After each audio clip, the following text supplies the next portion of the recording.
The applause should be for Maddie and Tommy, who will speak today. It's a tradition that the third meeting of the year comes from the Headmonitors. It goes without saying that these two are really extraordinary leaders, and I met with the Mons on Tuesday, and we talked about what it is to pick up the mantle or pick up the legacy of leadership at Taft, and it's an amazing tradition. Student leadership at Taft, I think, is one of the things we hope you learn in your years here. And it's just a great privilege, I won't say anything more than that, to just introduce two really remarkable student leaders, Maddie and Tommy, the Head Mons of the Year.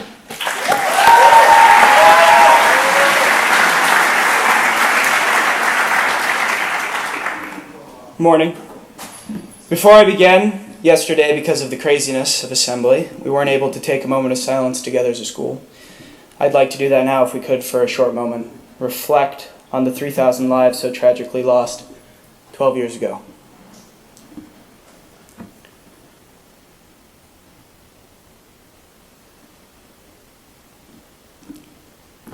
Every year, around the anniversary of 9/11, I tend to think a lot about what it means to be home. I was born and grew up in New York City. My family and I still live there when I'm not at Taft. And I have my problems with the place. Probably my biggest one is this. Unlike at Taft, in New York City, when you walk down the street or sidewalk, it is frowned upon to nod, say hello, or introduce yourself to people on the street. And after coming from Taft, where you're addicted to doing that, that happens and it's frowned upon. So that's one thing. But in the end, New York City is my home. And though I was very young, I have never been more aware of my connection with the place, with my home, than I was on September 11th, 2001. I remember that my father brought something like 30 people from his office in Midtown to our home, and we all cooked spaghetti and tried to live in that beautiful moment rather than in the tragic moments that surrounded us. Last night, as I wrote this speech, I thought about what it was that made that horrible day at once so traumatic and yet so hopeful and, for lack of a better word, homey. And my understanding is this. On that day, New Yorkers supported each other and remembered their shared love for their city. Being a monitor in HDT, I've talked a lot with new students in the past days, and overall, I don't think I've ever seen a happier and more excited wave of new Tafties. But a lot of you that I've spoken to are homesick. It makes sense. God, I was sure that I would be the first ever confirmed person to actually die of homesickness. I now realize it's more of a term than an actual disease, but anyway. I don't think there's much that I can ultimately say that will make you stop missing your home. And I don't want to do that. You should miss your home. Home is great. I mean, my home in New York doesn't have this beautiful theater or around-the-clock soft-serve ice cream, but I often still miss it. I do fine by way of ice cream in New York, though, don't worry. When you come to Taft, whether you're a boarder or a day student, you are given the opportunity to have and engage in a second home. Now, I don't mean a second home in this sense. Oh, yes, you haven't heard. I've just acquired a new country home, Taft Manor. Oh, yes, 220 acres, hundreds of bedrooms. No pool, but it's a recession, what can you do? No, I mean that you are now a part of a second place that will support you and that you will feel connected to. So there are a million ways to find support and connection at Taft. I'm going to talk about how I started to feel supported and connected here. Now, a lot of you have heard about my trials with the great sport of football, and I'm not going to bore you with the story too much other than to say this. At the peak of my homesickness, I was a water boy for my high school's football team. I carried the team's inhalers around in a fanny pack. That was an important job, but it involved a fanny pack. I walked for some time with a cane. Yes, after only a few days of football, my feet became badly infected. I had to get gruesome toe surgery, and my kind-hearted podiatrist decided that I should walk with a cane to promote healing. I don't think he liked me very much. Anyway, I was also wearing a cast for my torn thumb at this time, a cast that I tried to chew off in my sleep, and that ended in my chipping my tooth. One more thing. I hit myself in the face with a tennis racket.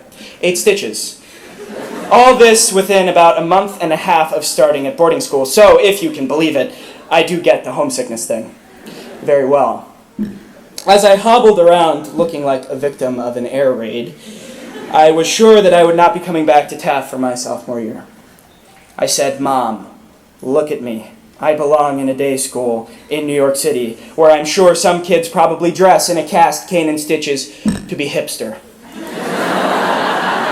She told me to stick it out, and she's never advised me better. So here's how I fell in love with Taft. I found something I love doing, and I found adults who showed me as much care as my own parents would. Adults who wanted, and want still, nothing more than for students here to be happy. What I especially love at Taft, and there are a million things for everyone to love, what I especially love is theater. I've performed in 8 plays here since my freshman year, many of them on this stage.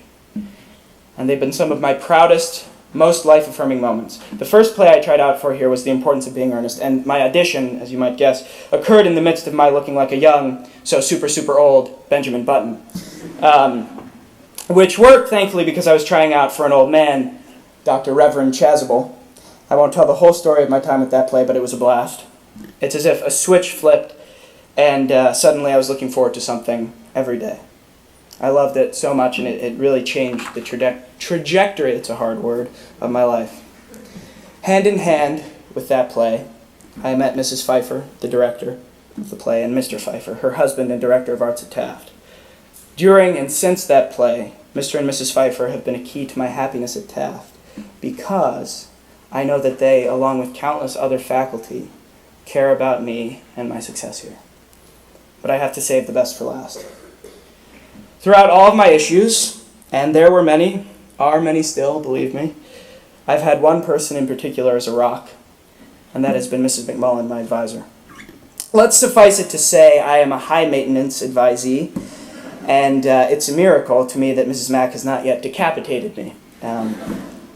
She has been there through trial and triumph, through everything from my chipped tooth to being homesick, from finding out about being cast in my first play to helping me deal with the death of an old friend.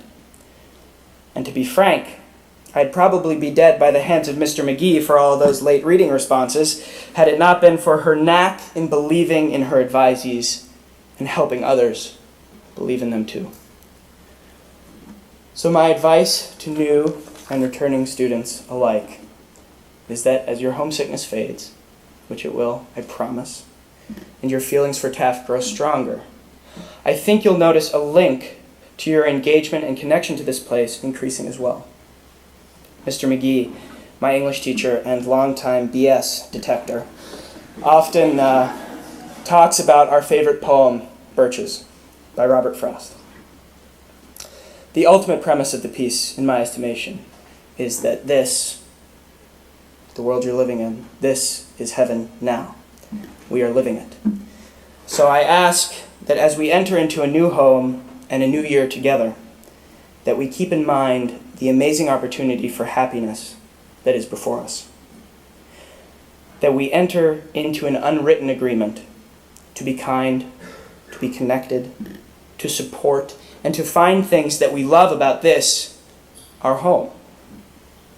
All this so that one day, as you sit around the fireplace of your vision of the future, you can say to your grandchildren, or your dog, Taft was my home.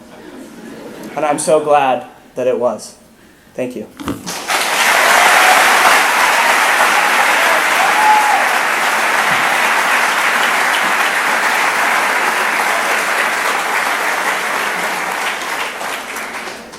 Good morning. I'm Madison Olmstead, and I got a 60 on my math exam this past spring. Yes. You may be wondering why the first thing I would introduce myself to the whole school would be my lack of a good grade, and you would have a point. It's an awkward start. At Taft, contrary to my past schools, getting bad grades on assessments doesn't make you cool. I'm telling you I got a 60 on my math exam because I want to talk about failures at Taft and how sometimes they will teach you the most. Taft is a place where failure is good. Don't get me wrong, I don't want the only thing any of you get from the speech is that we should all get 60s on our math exams. It wouldn't be good. But what I am trying to say is that at Taft, all of us are in an environment that wants us to exceed and strive for our best. But if we become too comfortable succeeding, we forget how to work hard. We need challenges. Excuse me. Math obviously is not my best subject, but that doesn't mean I can just drop the class. Although I tried asking Mr. Wilson, he said no. It is good to be pushed into uncomfortable or unwanted positions and to drive yourself to try harder than the last time. Who knows, maybe stats will be my calling, unlike pre-calc and trigonometry. I sure am hoping so. And although I wish I had done better on my math exam this past spring, it reminded me of why we work hard and all the support we have around us here.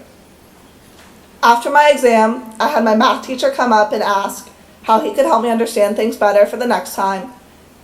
And the teachers in the academic center asked if they could help me think of new study strategies. Taft is a hardworking community. Every one of us wants to do our best, and we hope our best is, well, the best.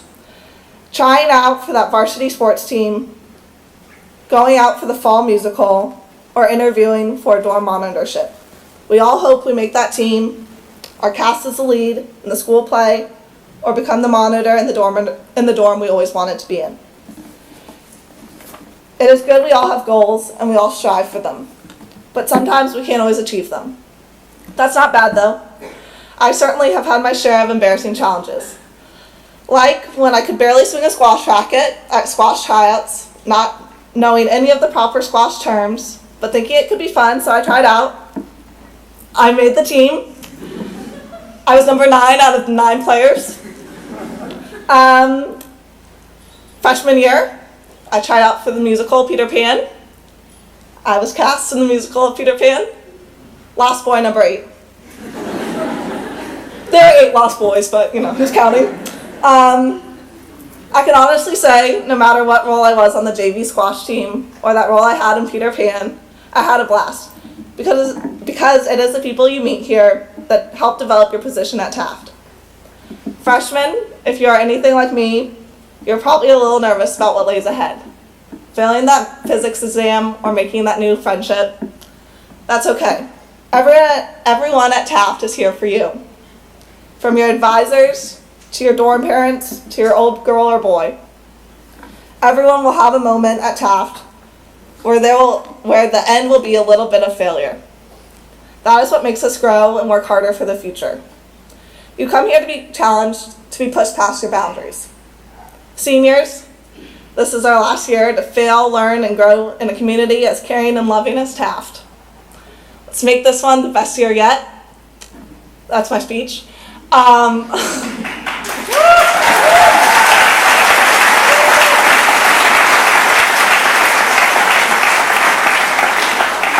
So now a short video will be played, and team captains for the colors. So for Sunday, stay afterwards. So don't leave.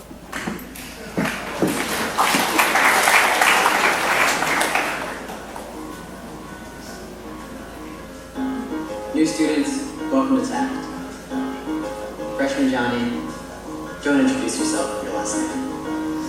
Freshman Maddie. Not signing in for breakfast 20 days in a row will give you a screw crew. Dear Freshman Jack, don't be discouraged if you get a cut from 8 coaches. Dear Freshman Rosie, don't wear this to the Matilda dance. This is not Matilda. Dear Freshman Isabel, don't be afraid to have more friends than your roommate. Dear Big Tom, don't wear this to dress to impress. Dear sophomore Jackie, next time you see this chick, pull down your skirt. Dear Freshman Bob, don't bother going to the gym. The time's better spent elsewhere. Dear Freshman Year Maggie, if you're doing something you don't enjoy, then stop doing it and change your lifestyle. Life is too short, time is too precious, and happiness is important. Dear Freshman Chris, without hair and those braces, if you can make friends, anyone can. Don't be too rough if my brother won't say hi to you in the hallway. He will soon. Dear sophomore Sue, I promise you'll survive this in the news physics class. Dear little Slamus, don't